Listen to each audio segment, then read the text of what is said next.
Boa noite! Vamos para mais uma live hoje aqui no Guia Viver Bem.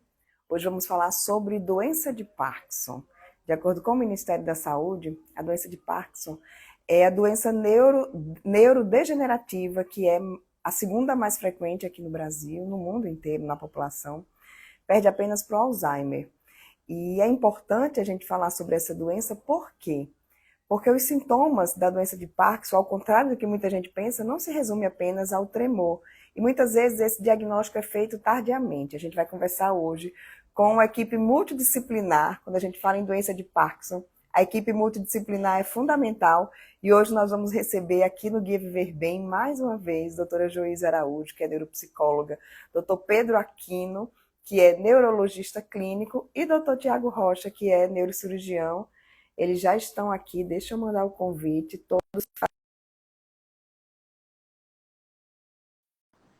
E mais uma vez estão aqui com a gente.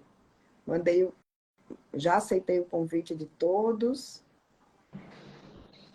Doutor Tiago entrou. Boa noite. Falta só o doutor Pedro. Boa noite, doutor Tiago. Boa noite, doutora Joísa. Boa noite. Boa noite a todos. Olá. Equipe multidisciplinar reunida aqui hoje. Estão me ouvindo bem? Sim, estamos te ouvindo. Então, doença de Parkinson. Queria começar com o doutor Pedro, né? Doutor Pedro Aquino, que é neurologista clínico, para a gente explicar o que é a doença de Parkinson. É realmente a segunda doença neurodegenerativa mais frequente, doutor Pedro? Isso mesmo. Ela é a segunda doença neurodegenerativa mais frequente, perde apenas para a doença de Alzheimer, né?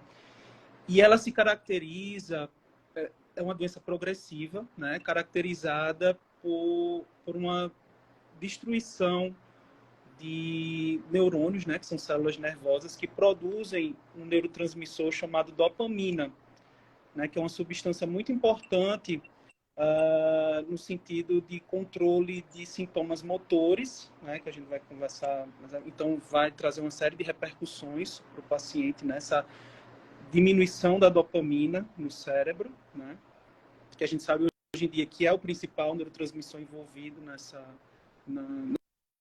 manifestações, né, na evolução da doença nas manifestações, na depressão desse neurotransmissor. E também sintomas não motores, que a gente vai comentar em seguida, né? No mundo, é uma doença que é bem mais prevalente nos idosos, né? Então, acima dos 65 anos, né? Embora ela possa também acometer indivíduos mais jovens, né? Embora não seja o padrão mais comum, mas como a gente vê, o pico da doença ocorre ali por volta dos 70 anos, né? Do início da doença. Tem uma proporção de afetar um pouco mais homens do que mulheres, né? 1,4 homens para cada uma mulher, né? Então tem uma prevalência um pouquinho maior entre homens.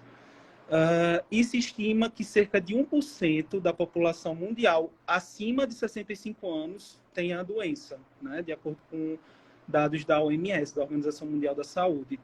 Então é uma doença que merece bastante atenção por esse motivo, aí, principalmente pelo fato da população estar cada vez mais envelhecendo, né? Inclusive, então, uma doença que vai tender a se tornar cada vez mais presente na sociedade. Quais são os primeiros sintomas da doença de Parkinson? Todo mundo associa a doença de Parkinson ao tremor. É só tremor ou tem outros sintomas que podem dar sinais da doença?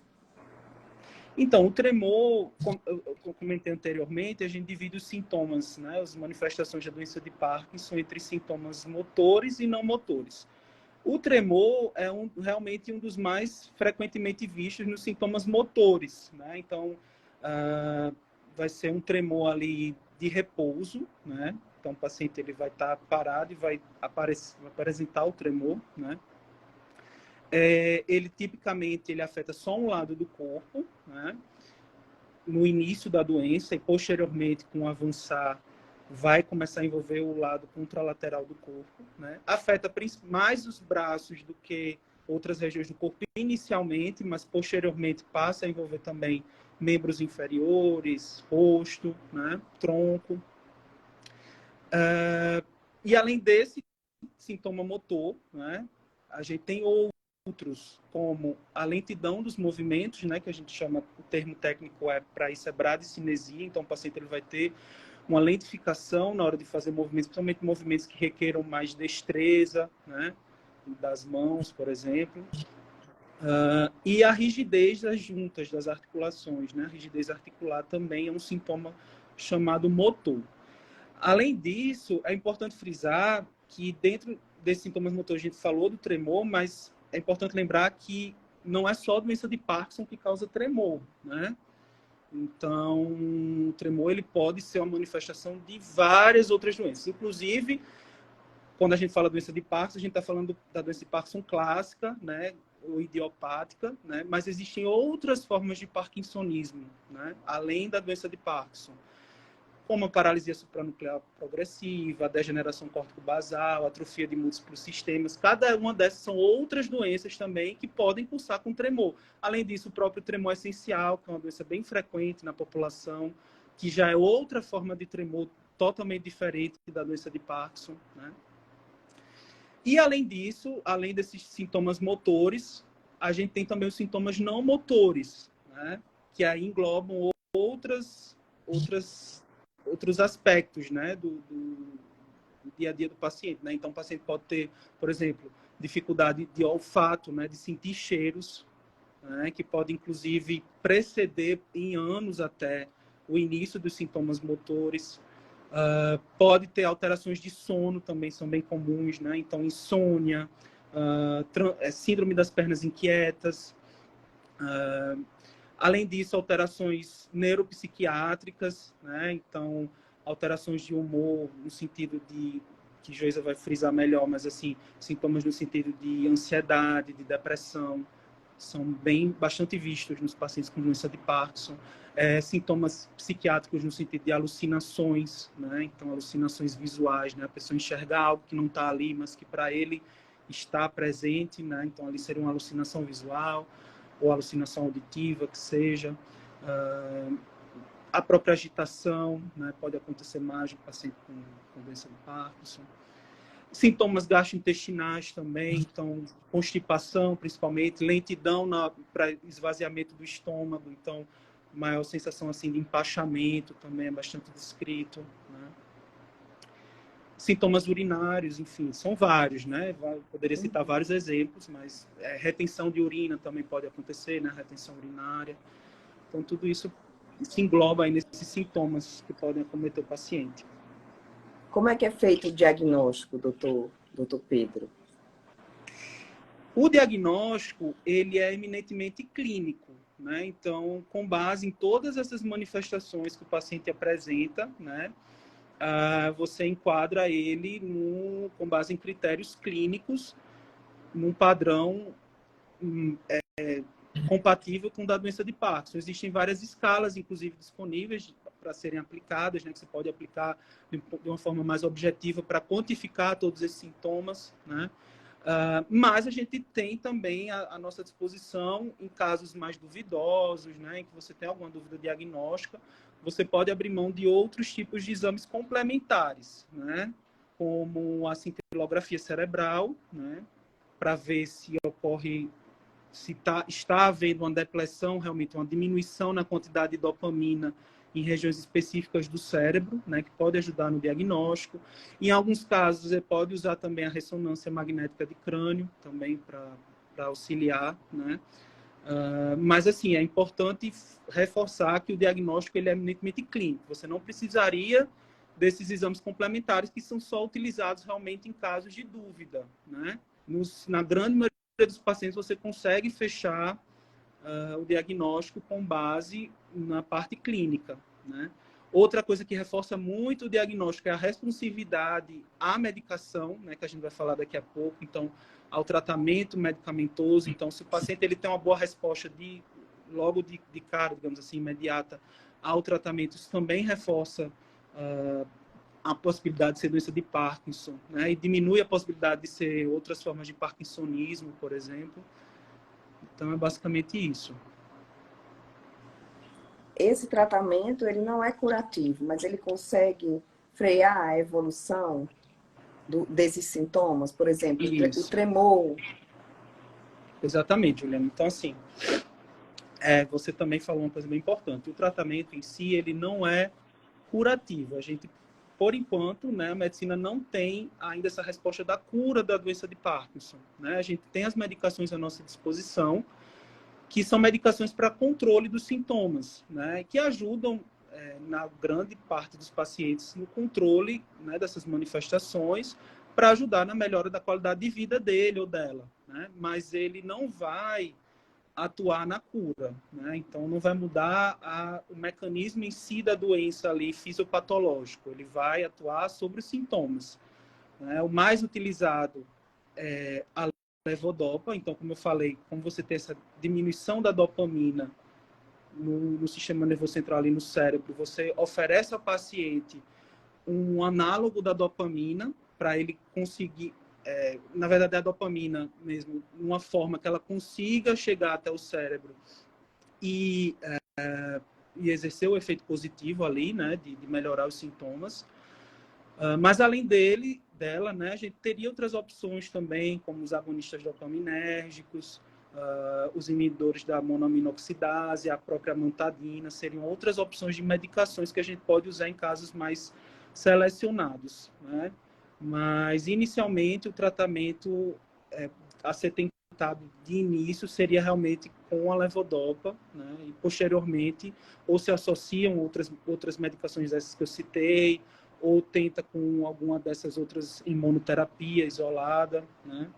E em casos refratários, que vai ser, Tiago vai comentar mais, né? A gente tem a opção da abordagem neurocirúrgica, né? Que aí ele vai comentar em mais detalhes, né? Que é uma abordagem mais invasiva no sentido de tentar também ajudar nesse controle de sintomas, né? Certo. Deixa eu só pedir para quem está aqui acompanhando, quem quiser mandar pergunta, manda nessa interrogaçãozinha, porque vai passando o tempo, eu não vou interromper na hora para fazer aquela pergunta. Aí no final a gente faz um momento para esclarecer todas as dúvidas, né? Porque aí não corta o raciocínio de vocês, dos médicos, e não passa em branco, assim, todas as perguntas que forem feitas, a gente consegue fazer no final, porque vai estar tudo marcadinho aqui, junto com as pessoas que colocaram na caixinha de perguntas. Agora vamos para a doutora Joísa. Neuropsicologia e esse paciente com Parkinson. Como é que é essa intervenção? Como vocês podem ajudar esse paciente? Boa noite a todos. Agradecer, Ju, mais uma vez de estarmos aqui trazendo informações em saúde e com essa equipe que é de casa, é maravilhoso. E falar sobre Eu Parkinson. disse que eu já estou me sentindo parte dessa equipe, viu? Já vem para as reuniões, já pode chegar para tomar o café lá com a gente na Neurolife, porque de fato já estamos bem integrados e nessa missão, né, de trazer esse conhecimento, de divulgar para o máximo de pessoas possível, né, conhecimento mesmo embasado, né, para que a gente consiga reduzir muitos preconceitos.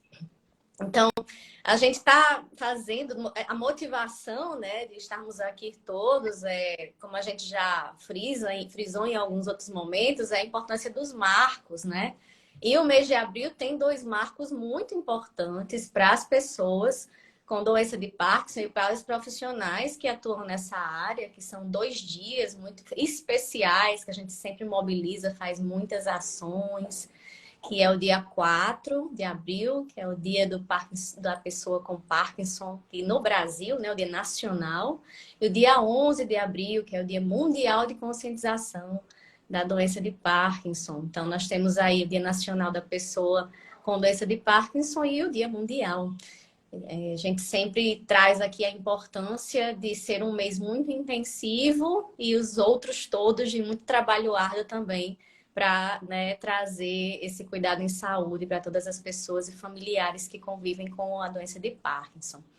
Então, voltando aqui à sua pergunta, né, a sua colocação, né, Ju, de que maneira a neuropsicologia ela vai contribuir, né, com esse acompanhamento dessa pessoa e da sua família.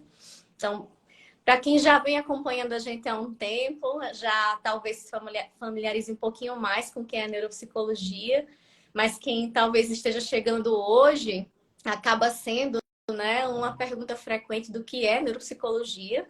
Diferentemente de algumas áreas, essa área ainda tem algumas dúvidas sobre o que é que ela atua. Então, só para a gente começar, né, a neuropsicologia ela é uma área do conhecimento, ela é uma área de estudo que ela tem como objetivo compreender, né, os nossos comportamentos, os nossos estados mentais a partir de uma associação com o funcionamento do nosso cérebro. Então, de que maneira a neuropsicologia ela vai tentar auxiliar essa pessoa que tem uma doença neurológica, como é a doença de Parkinson. Então, a neuropsicologia ela tem algumas frentes de atuação quando a gente pensa nessa condição de saúde. Uma delas é a avaliação neuropsicológica, que é um exame específico que ele pode ser feito, né, em pessoas que têm essa condição ou pessoas que têm algum tipo de parkinsonismo, por exemplo, né?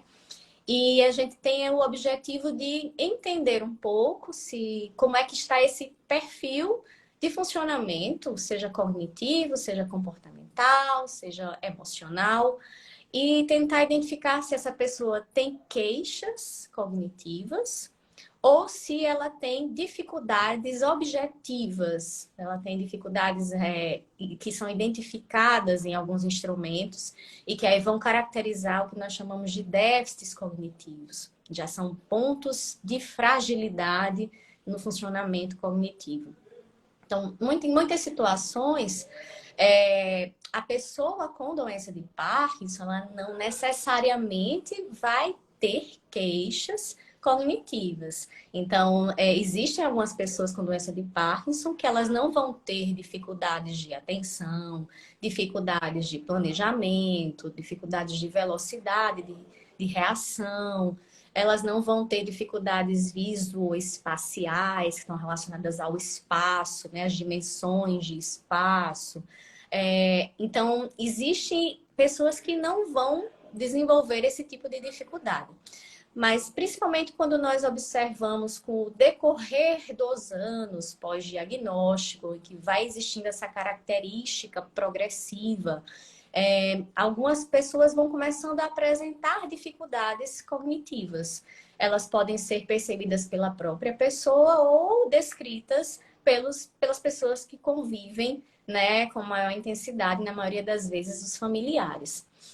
Então, a gente vai fazer essa avaliação neuropsicológica para perceber se essas dificuldades têm repercussões, ou seja, se interferem no dia a dia dessa pessoa, ou seja, se ela afeta o que a gente chama de funcionalidade, se ela tem dificuldades que podem sugerir um comprometimento maior, ou seja, algumas pessoas com diagnóstico de Parkinson, elas podem evoluir para queixas cognitivas que vão se transpor em um quadro demencial, que vai ser secundário à doença de Parkinson. Então, nós precisamos entender se é o caso daquela queixa de atenção, de memória, enfim, para que a gente consiga também auxiliar nesse diagnóstico diferencial, que ele vai repercutir diretamente nesse tratamento, seja ele tratamento medicamentoso ou não medicamentoso. Nós temos também a vertente da reabilitação. Então, quando a gente constata que essa pessoa ela tem já fragilidades em alguns domínios cognitivos, nós podemos auxiliar com os resultados da avaliação para o planejamento de uma reabilitação.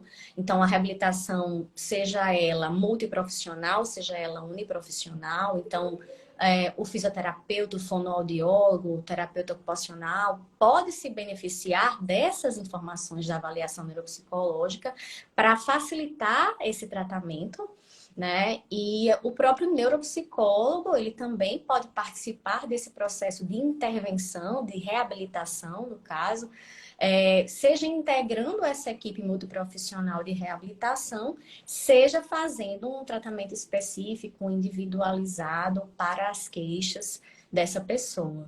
Lembrando que como o Parkinson é uma doença neurodegenerativa, então o neuropsicólogo ele tem como objetivo na estimulação, na reabilitação, que exista alguma espécie de desacelerar esse declínio cognitivo que possa acontecer, então que isso vá de uma forma mais lenta, né? E que essa pessoa conserve essa autonomia, pense em estratégias de compensar essas dificuldades, junto com esse profissional e junto com a família, construindo essas novas estratégias para estar mais preparada para essas novas etapas, essas demandas que a doença de Parkinson pode trazer em termos cognitivos.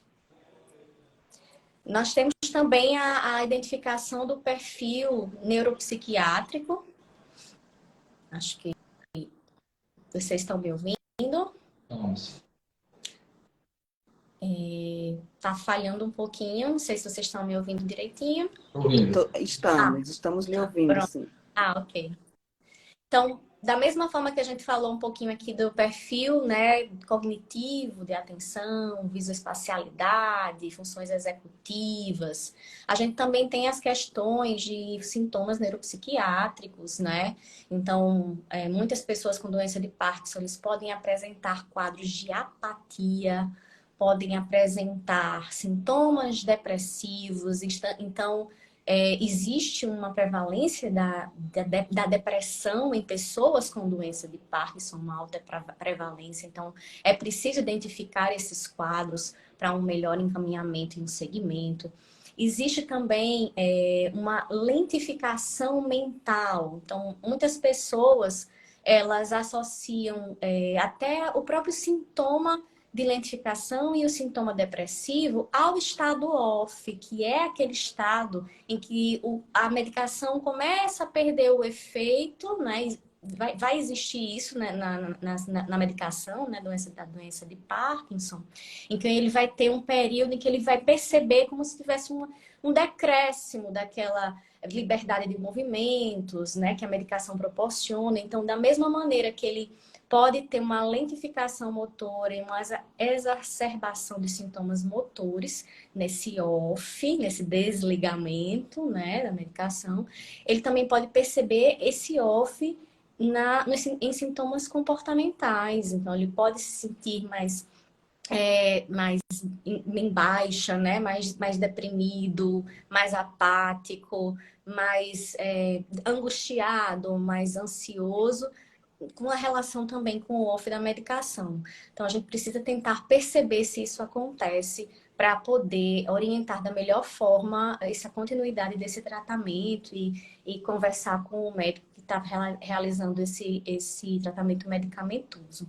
Existe também uma preocupação na avaliação neuropsicológica para perceber se essa pessoa com doença de Parkinson tem alguns sintomas relacionados a comportamentos compulsivos. O que é isso? Algumas pessoas, quando iniciam o tratamento e ao decorrer de alguns anos de tratamento com a levodopa, algumas pessoas podem apresentar sintomas semelhantes a uma compulsão, uma compulsão por compras, uma compulsão por sexo, uma instabilidade também, né, emocional, no sentido de falta de controle de impulsos, né, que a gente chama de controle inibitório. Então, isso pode se expressar em diversas esferas, né? Eu falei as mais frequentes, digamos assim, né? Por compras, por investimentos, que agora está muito na moda, né? As pessoas investem de uma forma muito fácil, então, se a pessoa tem essa vertente, ela pode perder dinheiro pela essa dificuldade de controle inibitório, de perceber que não pode, por bebida, então, qualquer comportamento em excesso, que não existe esse controle, pode caracterizar, e isso pode estar relacionado a essa terapêutica que necessita ser revista e o acompanhamento psiquiátrico recomendado e aconselhável. Então, a gente tenta identificar se isso acontece. Existem também sintomas neuropsiquiátricos relacionados a alucinações. Então, especificamente, algumas pessoas com doença de Parkinson vamos deixar bem claro que não são todas, mas algumas podem apresentar um sintoma de alucinação que não tem a ver, né, com aquela alucinação puramente psiquiátrica. Ela pode ser uma alucinação de fundo medicamentoso. Então, são alucinações com alguma frequência de caráter visual. Muitas vezes elas estão relacionadas com animais, então sensação de aranhas, bichos, pequenos animais. Muitas vezes as pessoas veem pessoas também. Costuma ser mais no cair do dia, ou né, em situações de baixa iluminação. Então, existem várias características que a gente vai tentar perceber que essa alucinação ela está relacionada com esse acompanhamento, com esse segmento da doença de Parkinson. Então, tudo isso a gente vai tentar perceber.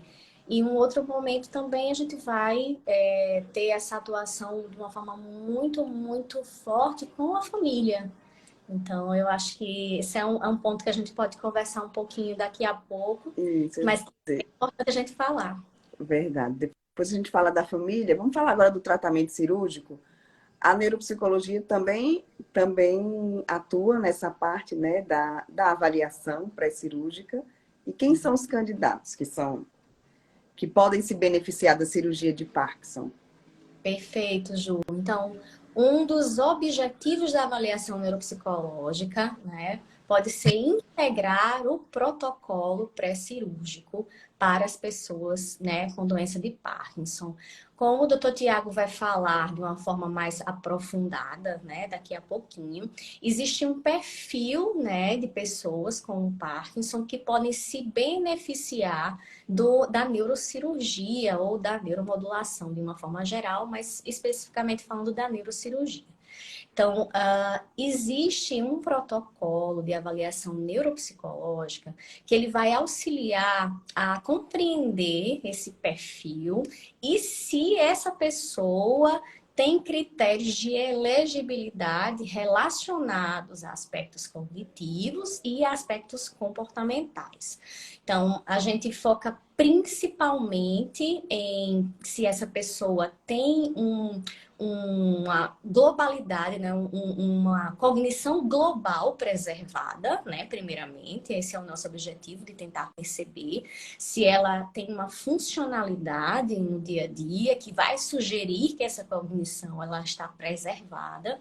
E se por algum acaso essa pessoa já tiver algum perfil de fragilidade em algumas funções cognitivas, se essas funções cognitivas elas são coerentes com um perfil de pessoa com doença de Parkinson.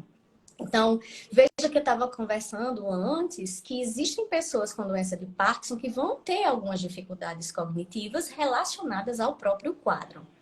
E aí, se essa pessoa ela tem dificuldades consideradas leves, déficits leves, ou se esse perfil de comprometimento cognitivo não sugere outros quadros, como, por exemplo, um quadro demencial, então a gente consegue perceber aí essa sutileza, essa diferença entre uma dificuldade cognitiva leve e um quadro de comprometimento cognitivo maior, né? Que aí a gente já vai caracterizar como um transtorno neurocognitivo maior.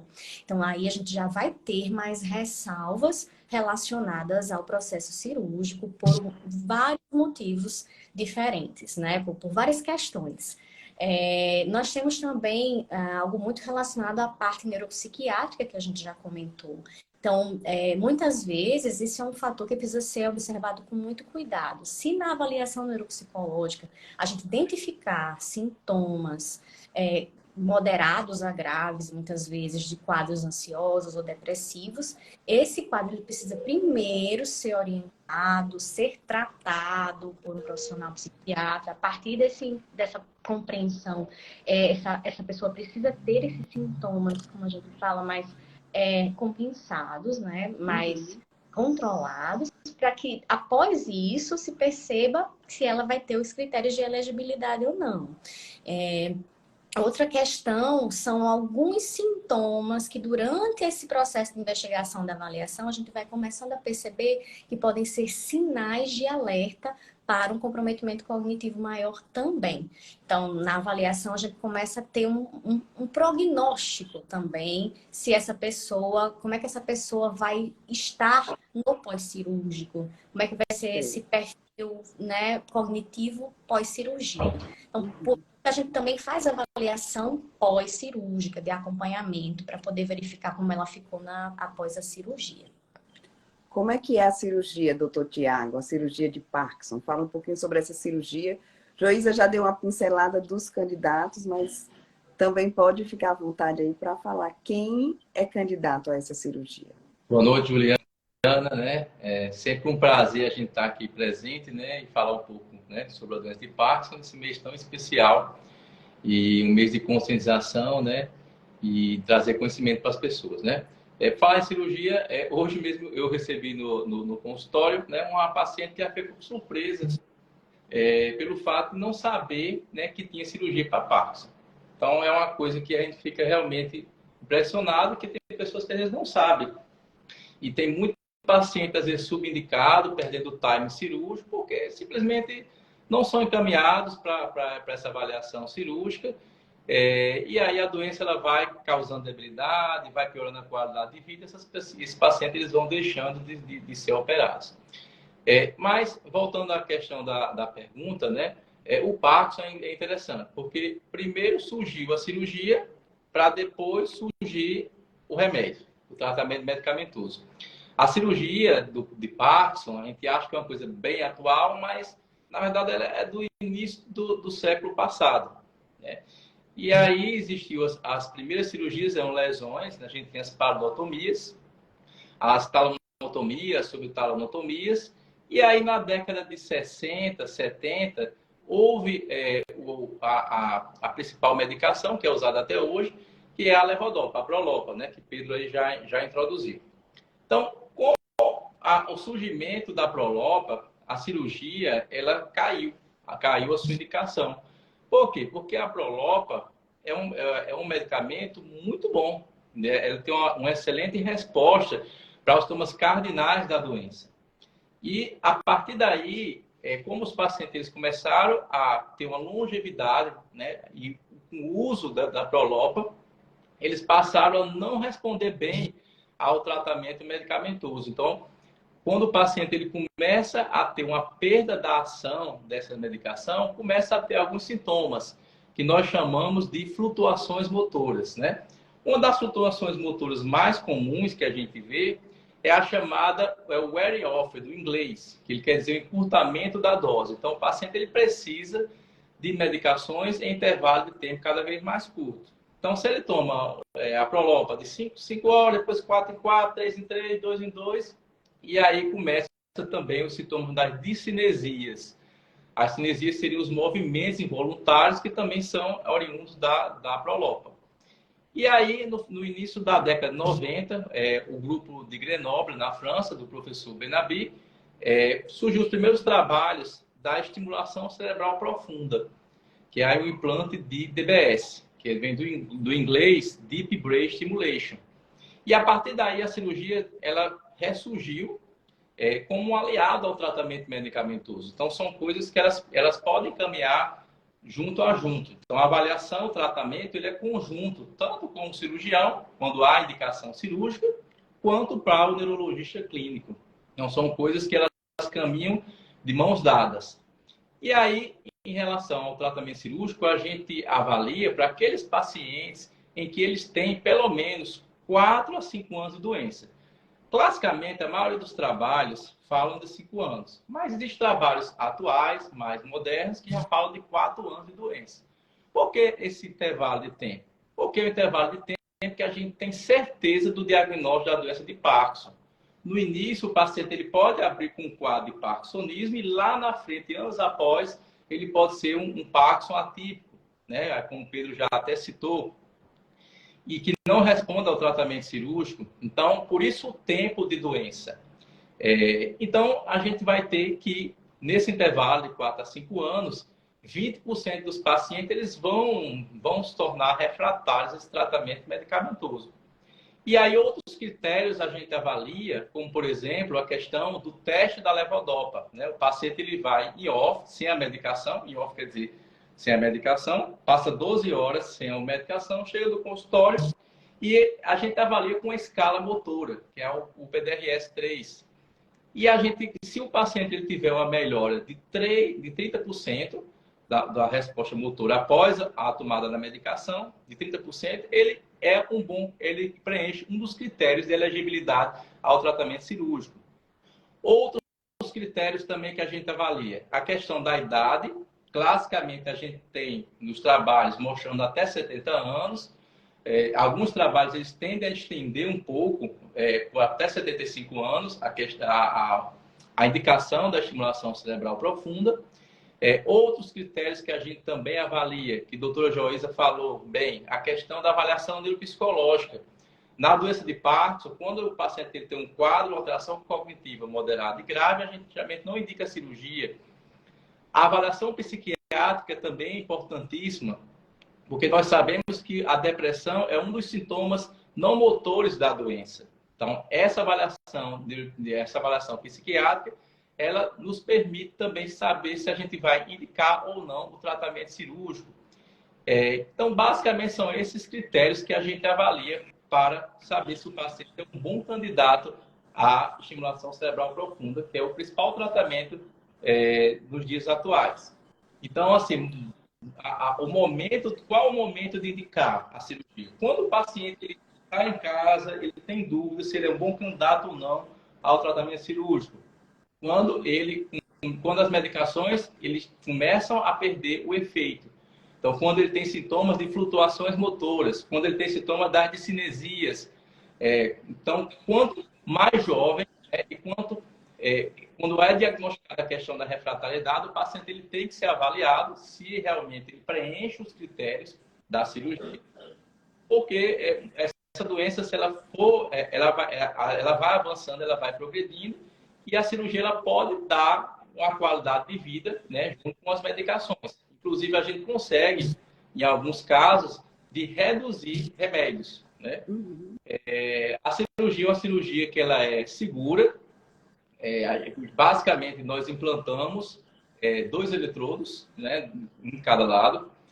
A doença de Parkinson, ela prevalece em um DMI, do lado direito ou lado esquerdo, mas geralmente a gente implanta nos dois, né? Porque geralmente ela começa no lateral e ela passa a ser bilateral.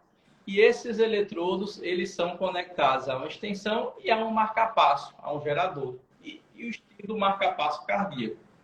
Esse marca-passo, ele e a base da cálcula, tudo internalizado, né? Tudo dentro da pele. E existem, no dia da cirurgia, tem 2 vertentes. Tem colegas que fazem anestesia geral, tem colegas que vários mostram que os resultados praticamente são os mesmos, mas a gente consegue, o paciente acordado, fazer um refinamento daquela área. Porque o núcleo, o local de implantação que a gente mais utiliza, que é o núcleo subtalâmico, é um núcleo muito pequeno. Ele tem em torno de 4 milímetros. E a gente não implanta em qualquer localização do núcleo. A gente coloca na região dorso lateral dele, que é a região sensório-motora. E aí esse refinamento, ele é feito no intraoperatório. O paciente acordado, o colega da neurologia, da neurofisiologia em sala também, estimulando, e a gente vai baixando os eletrodos, vai estimulando e vai vendo se o paciente ele tem uma boa resposta e menos efeitos adversos. Então, é feita dessa forma. Em 24 horas o paciente vai para casa, muitas vezes não precisa nem de UTI, e com 15 dias ele volta no consultório para retirar os pontos. Existem algumas escolas, no caso lá na Unifesp, a gente liga o gerador com 3 semanas. Por que com 3 semanas? Porque é o período que melhora a questão da impedância. Né? Que assim você implanta o eletrodo, gera aquele efeito, aquele edema que altera a impedância, que a gente usa correntes elétricas baixas naquela região, e aí a gente deixa para ligar com mais ou menos 3 semanas. Então, a resposta é muito boa, a gente consegue ver a resposta no intraoperatório. Importante salientar que a cirurgia ela não vai influenciar na evolução natural da doença. A doença ela vai evoluir, ela vai piorar. Mas à medida que a doença for piorar, a gente consegue estimular alguns parâmetros no gerador, entre eles a corrente, a largura de pulso, a frequência, a voltagem, e aí a gente consegue melhorar os sintomas cardinais da doença e até alguns sintomas não motores também, né? Então, é uma cirurgia que ela é muito promissora, ajuda bastante, assim, a qualidade de vida melhora substancialmente desses pacientes e é um aliado, é uma ferramenta terapêutica bastante aliada para o tratamento medicamentoso. Certo. Que eu ia perguntar, eu ia fazer essa pergunta com relação ao avanço da doença, certo? Não é necessário nova cirurgia, só ajustar mesmo o eletrodo. Exatamente. A cirurgia, ela não é estática, né? Se for no caso das lesões que eram feitas no passado, realmente elas são estáticas, mas a cirurgia ela é dinâmica. Então, na verdade, ela não termina no dia que o paciente é implantado os eletrodos. A cirurgia ela continua. Ela continua no consultório, a gente estimulando, a gente ajustando os parâmetros no gerador e por vários anos a gente vai tendo esse controle. Então a cirurgia não é estática. Então à medida que a doença for avançando, a gente consegue manipular esses parâmetros do marca-passo para que o paciente melhore os sintomas e tenha melhores respostas possíveis. Tem algumas perguntas aqui que mandaram. Com relação à medicação, doutor Pedro, qual a melhor medicação para parar com os tremores? Tem essa medicação? Então, comparativamente, né, comparando as medicações, de fato a levodopa sempre seria a melhor opção, inclusive para a parte de tremor, né? Tem algumas ressalvas, né, com relação a ela, no sentido de que com o passar do tempo, como o Tiago até comentou, o paciente em uso prolongado da levodopa, ali mais de 5, 10 anos de uso, ele começa a apresentar essas flutuações motoras, né? Que seria a principal é o wearing off, né? Que aí ele vai precisar de doses cada vez maiores da medicação, intervalos cada vez menores da medicação para conseguir o efeito. E isso expõe o paciente a efeitos colaterais, né, da medicação, porque quanto maior a dose total no dia, maior a chance de você ter efeitos adversos, né? Mas, assim, pensando no tremor, ainda seria a melhor opção, a exceção sendo, principalmente, pacientes com menos de 50 anos, né, que tem o início da doença antes dos 50 anos, que teriam, teoricamente, um uso por mais tempo da levodopa. Você poderia pensar em outras alternativas, como um agonista dopaminérgico. A amantadina também é uma boa opção para ajudar no tremor, né? Então, é uma outra medicação. Mas, assim, via de regra, a que tem o melhor benefício ainda é a levodopa, né? Tem uma pergunta aqui sobre fisioterapia. Onde entra a fisioterapia no acompanhamento desse paciente? Quem responde? Eu posso responder.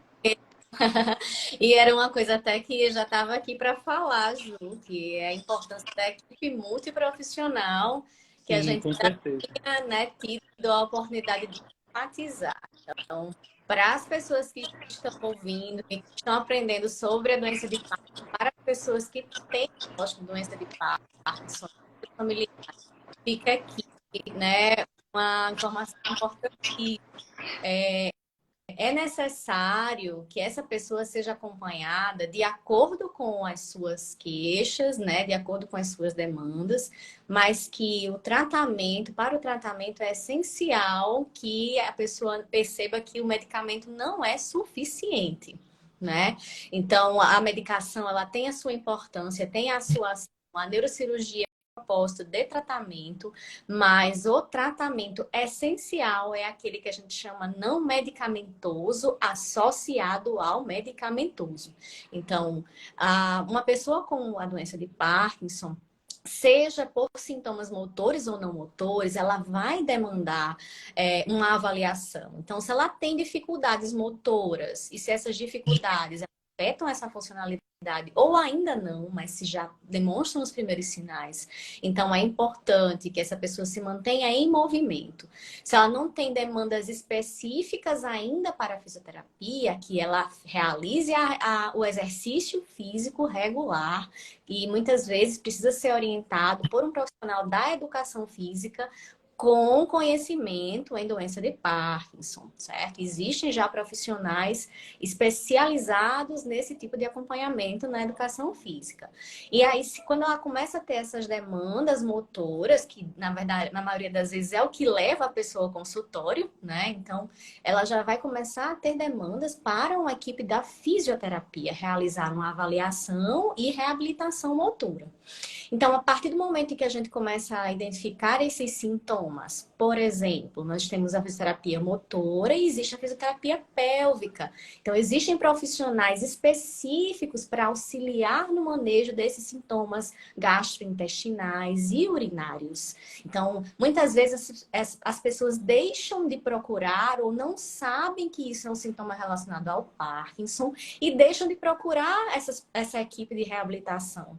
Então, a fisioterapia ela é um grande parceiro nessa equipe multiprofissional e, por sinal, né, tenho a honra de trabalhar com fisioterapeutas maravilhosos que têm muito conhecimento em doença de Parkinson.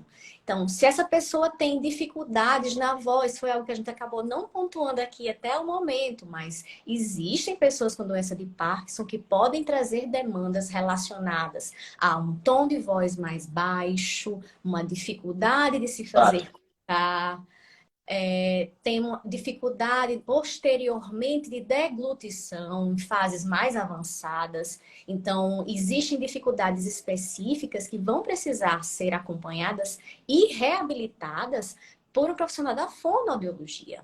Então, a gente tem aqui uma gama de profissionais, as demandas específicas, emocionais, elas vão necessitar de um suporte do psicólogo clínico, muitas vezes em associação com o médico psiquiatra, para existir esse manejo em conjunto, em equipe, desses sintomas depressivos e ansiosos ou de outra natureza neuropsiquiátricos.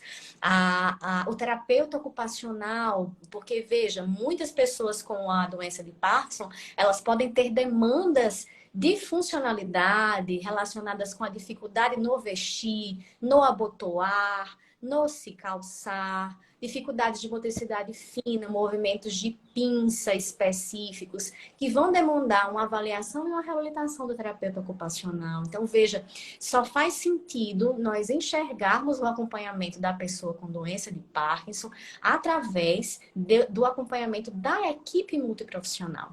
E veja que é muito particular. Cada pessoa vai trazer uma gama de sintomas diferentes. E isso, consequentemente, vai demandar profissionais diferentes. Então, existem pessoas com doença de Parkinson que não têm tremor, né? Vão ter uma rigidez, vão ter uma dificuldade, né, na comunicação, que vai ser um perfil de reabilitação diferente de uma pessoa que vai ter tremor, que já está com instabilidade postural, que vai ter uma tendência a quedas no decorrer de muitos anos de doença, por exemplo. E existem pessoas que vão ter um perfil no decorrer do tempo também de comprometimento cognitivo, né, que vai demandar do neuropsicólogo na reabilitação. Então, atualmente, né, uma das maneiras mais eficientes que eu tenho enxergado essa reabilitação é a reabilitação com esse foco multiprofissional. Então, eu tenho a oportunidade de realizar a reabilitação neuropsicológica em conjunto com a reabilitação motora, em conjunto com a reabilitação fonoaudiológica, né? Então, isso é extremamente diferencial para o sucesso desse acompanhamento dessa pessoa. Mas uma coisa que a gente diz sempre, né, é que a pessoa não pare de se mexer. Que muitas vezes a doença de Parkinson, seja ela de início precoce, né, que a gente tem tido, né, casos, né, de diagnóstico de pessoas a partir dos 40 anos.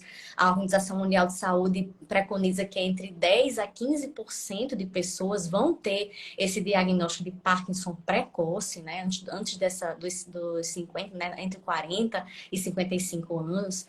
Então, imagine essa pessoa, toda a carga de preconceito ou dificuldade de aceitação, né, desses sintomas.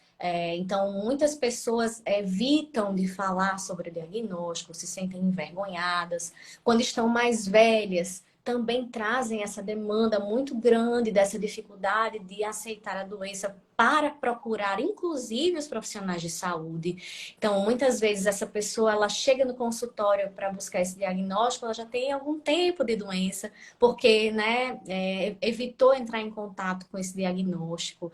Então, isso perpassa muito pelo preconceito mesmo, né? Eu me lembro que existia um paciente, né, que era acompanhado pela equipe, que ele dizia que se privava muitas vezes de, por exemplo, ir a um restaurante com a família, porque ele se sentia intimidado de iniciar uma refeição e o tremor incapacitá-lo de conseguir levar o alimento à boca, e ele se sentir mais constrangido ainda. E a gente sabe que quanto mais nervosa uma pessoa fica, o que é que acontece? Mais o tremor pode aumentar. A gente tem esse, né, esse Até relato. as pessoas que não têm Parkinson, né? Tá Isso nervosa e treme. é verdade. Né? Pessoas, né, às vezes no nervoso, até no nosso nervosismo, né, a gente tem esse tremor que é bem diferente, mas que tem um fator emocional relacionado, né, esse aumento. Então, pessoas que deixaram de andar na rua porque se sentiam constrangidas, porque existe uma característica em algumas pessoas com Parkinson, que é o congelamento, que é isso. Ele está realizando a sua caminhada e de uma hora para outra ele congela, seja por vários motivos, né? Então, imagine isso ao atravessar uma rua, ou numa fila, ou em qualquer circunstância em que essa pessoa precise, né, ter uma agilidade motora que ela não vai conseguir ter, né, em função dos sintomas da doença de Parkinson. Então, eu acho que um grande diferencial para esse tratamento e esse acompanhamento dessa pessoa com a doença de Parkinson é enxergar que o quanto esses sintomas impactam nessa participação dessa pessoa na sociedade, né, nas atividades que ela consegue continuar exercendo com autonomia. Porque a tendência é que cada vez mais essa pessoa vá se fechando e deixando de ter, né, participação social, né? Quando a gente pensa na classificação internacional de funcionalidade, que é uma maneira ampla da gente enxergar essa condição de saúde, que é a doença de Parkinson, um grande objetivo da reabilitação é esse, é que essa pessoa, apesar desses sintomas motores, usufruindo de todos os tratamentos possíveis, ela continue tendo espaços de participação social. E é o nosso grande objetivo, seja em qualquer especialidade que esteja acompanhando essa pessoa. Tem duas perguntas aqui que eu queria fazer. A gente já está com um tempinho bem corrido, né? Uma é para o doutor Tiago. Doutor Tiago, a cirurgia só vai saber se deu certo depois de 15 dias? Eu acho que você está falando que só depois de um tempo que liga o eletrodo. Na verdade é o seguinte, só vai ligar o gerador depois de 3 semanas, né? 15 dias é para tirar os pontos, entendeu? Então, a partir de 3 semanas, a gente vai ligar o gerador que vai fazer os testes, né? Mas a gente consegue ver essa resposta no intraoperatório de melhora. Que já são feitos os testes ali no intraoperatório. E já são feitos os testes no intraoperatório, né? Com o paciente acordado. Então, a gente testa, a gente já vê se o paciente vai ter... cada eletrodo a gente vai descendo, e à medida que esse eletrodo vai descendo, a gente vai vendo, cada núcleo ele vai tendo uma manifestação elétrica diferente. Então, quando a gente chega lá na zona incerta, quando a gente chega no subtálamo, no subtalâmico, então a gente vai saber que o eletrodo vai estar ali. E a partir daí a gente vai fazer a estimulação e vai vendo a resposta terapêutica do paciente. Então, é uma estimulação a baixas correntes. A gente utiliza 1 volt, 2 volts, 3 volts, 4 volts, 5 volts e vai vendo se o paciente ele vai tendo uma resposta terapêutica satisfatória, uma resposta terapêutica adequada e ter algum efeito colateral. Então, a gente considera, a gente coloca o eletrodo, já consegue ter no operatório uma previsão da questão da melhora, e já consegue ver de maneira objetiva essa melhora também. A gente vai fazendo toda essa estimulação no intraoperatório e vai ver qual a porção melhor para deixar esse eletrodo. Então, qual o local melhor? Qual o local mais exato? Então, a gente vai vendo com aquele local onde a gente consegue ter uma janela terapêutica mais adequada.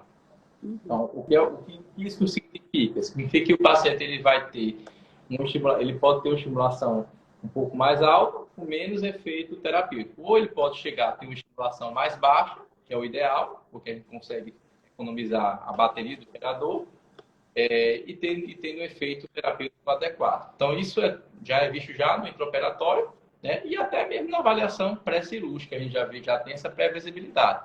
Quanto maior é a resposta no teste da levodopa, que é esse teste que eu falei, maior é a resposta terapêutica. Quanto mais ele responde ao Prolopa, melhor é a resposta. Então, por isso que um fator preditivo é a resposta à medicação. Então, quanto ele mais responde, se um paciente ele tem um teste de levodopa de 80%, 70%, ele vai ter, obviamente, assim, uma chance de responder o tratamento cirúrgico de maneira mais efetiva, digamos assim, né? Já um paciente que vai ter um teste mais baixo, a gente pode acreditar que vai ter uma resposta mais baixa, mas já é visto até já no pré-operatório em si. Então, no pré-operatório, no intraoperatório e depois de 3 semanas com o ligo gerador. E os 15 dias é o período de reavaliação no consultório, de retirada de pontos, de ver se a cicatriz está bem, se a ferida operatória está bem cicatrizada. Então, tudo isso é importante fazer toda essa avaliação. Então, aí, quando a gente vai ligar o gerador pela primeira vez, a gente vai ligar, assim, é uma coisa que demora bastante, o paciente, ele 40 minutos, 1 hora quase lá no consultório, e o eletrodo, ele tem 4 polos. Então, a gente testa polo a polo, polo a polo. Cada polo daquele, a gente vai testando, e existem vários modos também em cada polo. Então, a gente tem o monopolar, o double monopolar, a gente tem o interligo, o bipolar. Então, cada polo daquele é com funcionalidades combinatórias. Existem vários modos de atuação. Então, a gente consegue, através disso, ter uma boa resposta. Atualmente, se existe os eletrodos direcionais, que também ajudam bastante. Então, a gente consegue manipular o campo eletromagnético, seja para o lado direito, para o lado esquerdo, para tentar sair, né, dos efeitos adversos da estimulação e dar mais resposta terapêutica. Então, é uma coisa que é mais atual, que se é realizada. Então, a cada dia que passa, a estimulação cerebral profunda ela está avançando e está trazendo mais qualidade de vida, né?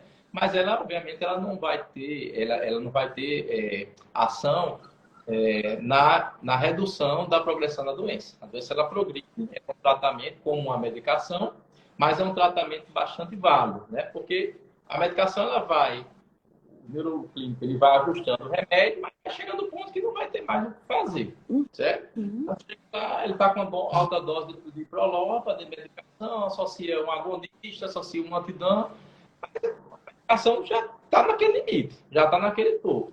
Então, esse momento que começa a perder a ação da medicação, eu vejo muito isso, por exemplo, nas formas mais precoces, né? Porque mais de maneira mais frequente é o momento. A cirurgia é invasiva, né? A gente faz. Está cortando o seu áudio, doutor Tiago. Agora, melhorou? Melhorou. A cirurgia ela é minimamente invasiva, a gente faz 2 orifícios no crânio, implantes e todos. É tudo feito com programação do software, do computador. E através da programação a gente consegue identificar as coordenadas exatas aprendido no colégio. Então a gente consegue fazer a fusão da ressonância com a fusão da tomografia no dia, né? Um halo de chama, que é o equipamento que a gente coloca na hora da cirurgia, para dar as coordenadas. Você isso nos trazer informações com extrema precisão de onde implantar os eletrodos, né, da trajetória avascular. A gente procura fazer uma trajetória que não passa por vasos sanguíneos, para dar mais segurança, evitar sangramento. Então, é uma coisa que é muito tecnológica, bastante tecnológica. Eu acho que a função é todo mundo saber que existe esse tipo de procedimento, essa cirurgia, não ter medo. Enfim, eu acho que o importante é isso. O importante é o paciente ele tentar ter mais qualidade de vida, né? Então, esse é o objetivo principal. Porque muitos pacientes não são indicados porque não se conhece a cirurgia, às vezes o colega não conhece as indicações, às vezes não. Então, isso faz com que muitos pacientes passem a não ser indicados. Muitos pacientes que têm uma qualidade de vida melhor, eles não são indicados por falta de conhecimento. Então, é importante a gente divulgar a questão cirúrgica, porque assim como a medicação, assim como as terapias multidisciplinares, elas atuam em conjunto para dar maior qualidade de vida ao doente. Ótimo. Só para a gente terminar, doutor Pedro, perguntaram aqui, meu pai foi diagnosticado com Parkinson aos 52 anos. O que eu posso fazer, o que eu devo fazer para prevenir a doença?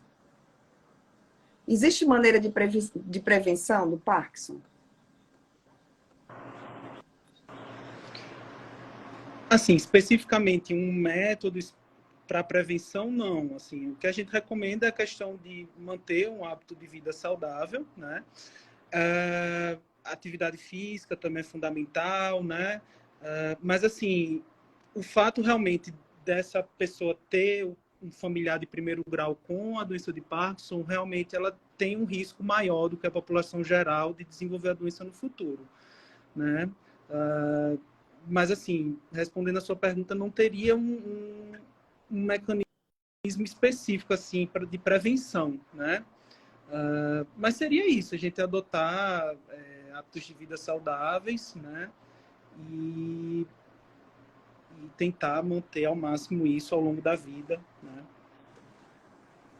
Ótimo. A atividade é muito importante nesse processo.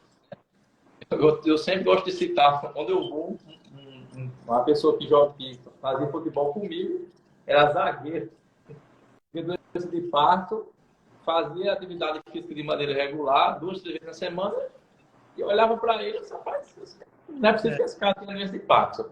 Então, a atividade física tem alguns trabalhos que mostram que ela pode modificar, talvez seja um fator, né, assim, possa modificar, digamos, ajudar a modificar a história natural da doença. Então, às vezes não é remédio, não é cirurgia, às vezes coisas simples que possa estar no nosso alcance, possa fazer com que consiga modificar a história natural. Então, a atividade física é uma coisa que pode ajuda muito mesmo.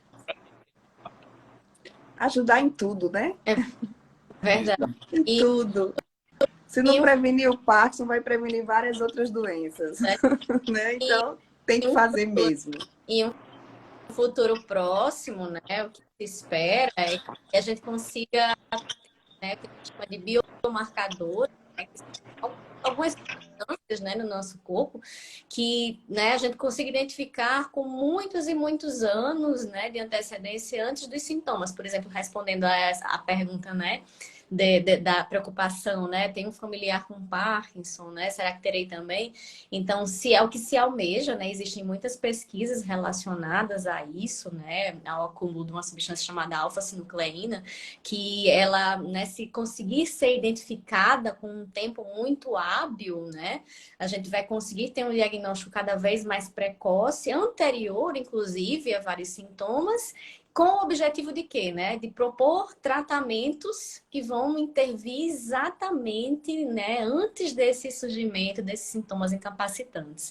É algo que ainda está, né, ainda é muito a ser feito, né? Não estamos ainda nesse momento, mas é algo que a gente precisa pontuar como uma esperança, né, em um futuro de médio e longo, né, prazo nessas possibilidades, né, de diagnóstico e tratamento, já que infelizmente nós ainda não temos cura, né, e tratamentos muito precoces, anteriores a sintomas ainda, né? Então isso é importante a gente sinalizar.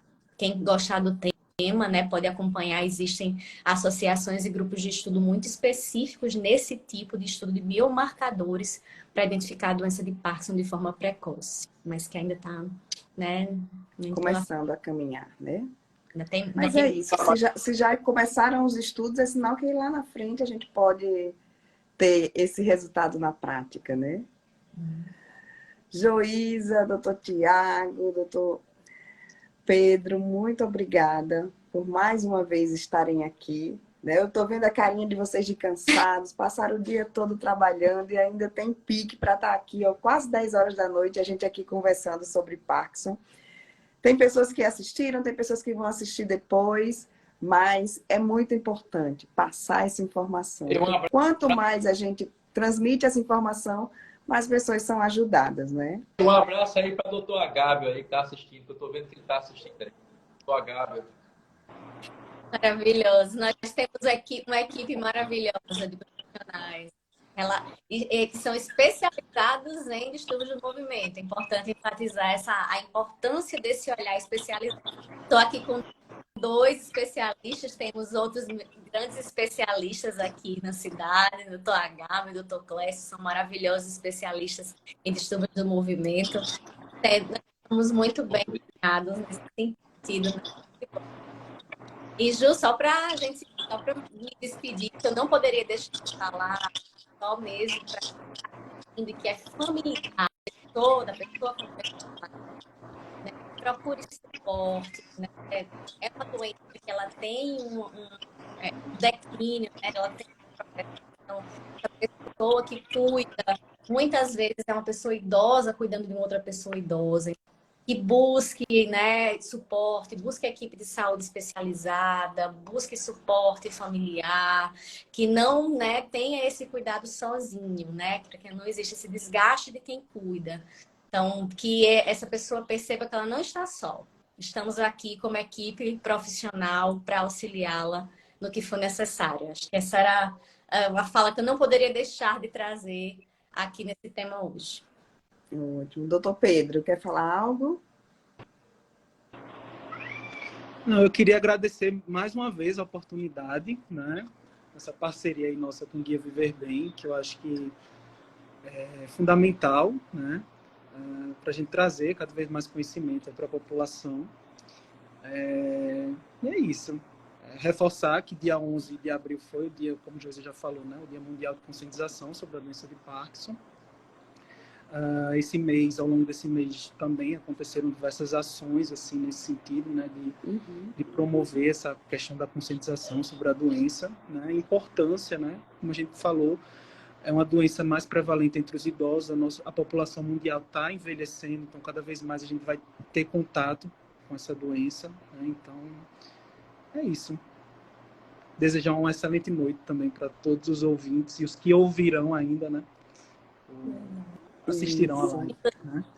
Inclusive, se você é profissional da atenção primária, está vendo a gente, né? Na próxima quarta-feira, agora, vai ter um evento direcionado para você na atenção primária, gratuito, online, né? Com profissionais especializados em Parkinson.